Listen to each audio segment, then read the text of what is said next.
Halo semuanya, apa kabar? Selamat datang di channel Ilmuwan Pemula. Hari ini kita akan menerangkan sebuah alat yang bernama pompa high drum. Biasanya di dalam video-video orang-orang kan kalau bercerita tentang soal pompa high drum itu berbicara soal tekanan.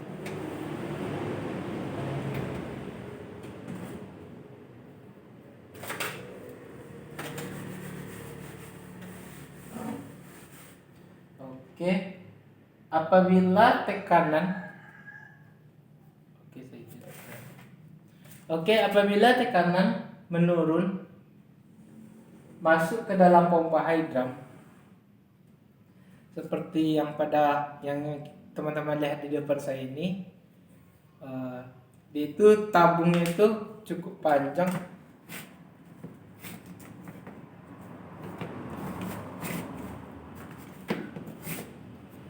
Oke, lihat saja begini. Kira sepanjang ini. Oke, teman-teman bisa lihat panjangnya itu dari sini ke sini. Oke, bisa kelihatan. Oke, kita lanjutkan.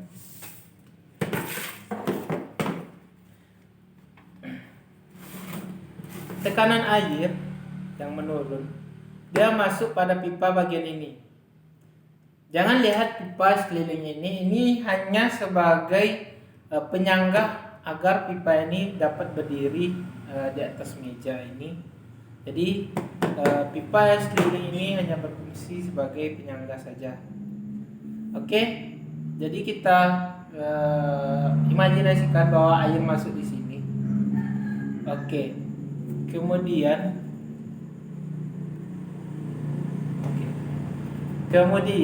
setelah air masuk ke sini, air itu terbagi menjadi ke atas dan terbagi menjadi ke samping.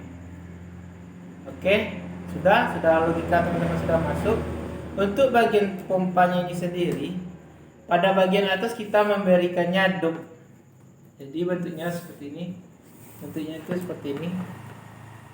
Dia itu tertutup untuk mengunci pada bagian atas agar air tidak keluar pada bagian atas. Jadi fungsi dopnya itu adalah untuk mengunci angin tetap berada di dalam tabung ini. Jadi isi tabungnya ini adalah berupa dengan angin yang berfungsi untuk menekan air yang masuk ke sini agar air itu dapat ditekan kembali keluar untuk menembakkan kepada ke atas. Oke, saya jelaskan lagi. Fungsi klep ini namanya adalah klep atau biasa orang nyebut palep, atau kalau pada bagian sepeda motor sebut katup buang dan katup masuk. Jadi fungsinya itu adalah untuk membuang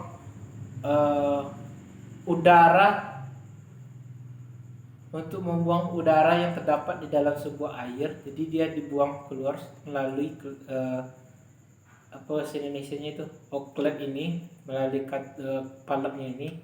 Jadi dia turun karena kita memberinya beban yang dapat menekannya ke bawah.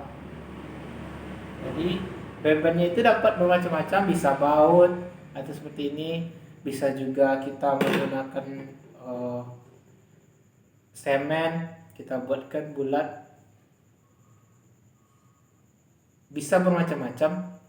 Jadi tekanannya itu didorong ke bawah hingga air keluar, dan air mendorong pada bibir palep bagian dalam itu agar katupnya itu terdorong ke atas. Jadi ketika katupnya ini terdorong ke atas, air akan terkunci dan tidak akan keluar di sini. Satu-satunya solusi bagi air itu adalah jalurnya ke sini. Jadi air di sini didorong ke sini. Namun karena di sini memiliki udara, jadi udara itu mendorong juga air ke bawah. Jadi air di sini didorong ke sini, udara di atas mendorong air ke bawah. Satu-satunya solusi adalah ke sini melalui keran ini. Sebenarnya untuk bagian keran ini Ini yang jarang dijelaskan oleh orang-orang ya teman-temannya. Seharusnya kalau teman-teman mengerti, pada bagian ini kita harus menggunakan juga klep seperti ini. Namun di sini bedanya itu klep buang. Jadi gunanya itu apabila kita menaikkan air ke atas, jadi klepnya ini akan memutus air. Jadi air yang ke atas itu ketika dia akan seperti ini mendorong, kan dia ada baliknya lagi seperti ini. Kita melempar, nah kan kita melempar ke atas, kemudian dia jatuh lagi, kan ada baliknya gara-gara disebabkan oleh gaya gravitasi. Jadi untuk mengatasi gaya gravitasi itu kita menggunakan klep buang, yaitu agar air ke sini, jadi tidak bisa balik lagi untuk mendorong tekanan pompanya ini. Kemudian pada bagian pompanya ini disesuaikan dengan ukuran air masuk dan air keluar. Kalau tidak sesuai, teman-teman akan menemui pada bagian tutup pompanya ini akan mengembung, dan pada bagian tabung ini akan meletus.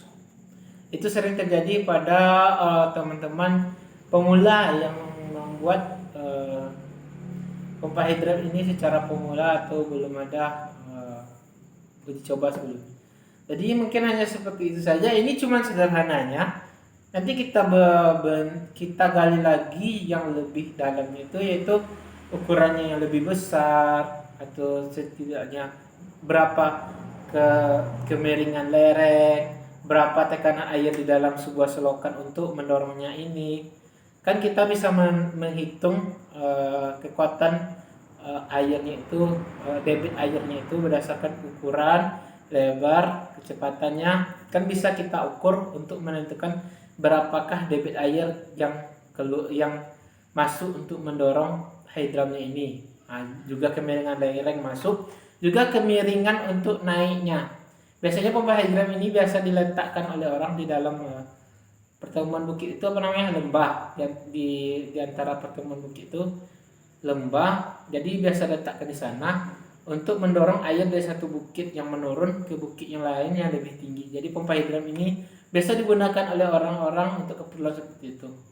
Oke, terima kasih sudah menonton video kali ini.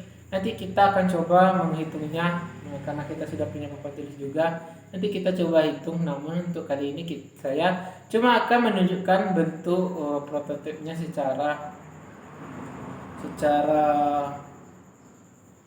apa namanya itu, umum. Bentuknya seperti ini secara umum. Oke, saya tidak akan menjelaskan lebih lanjut karena video ini sudah terlalu lama dan membuat teman-teman di rumah akan menjadi bosan. Oke, terima kasih sudah menonton video ini.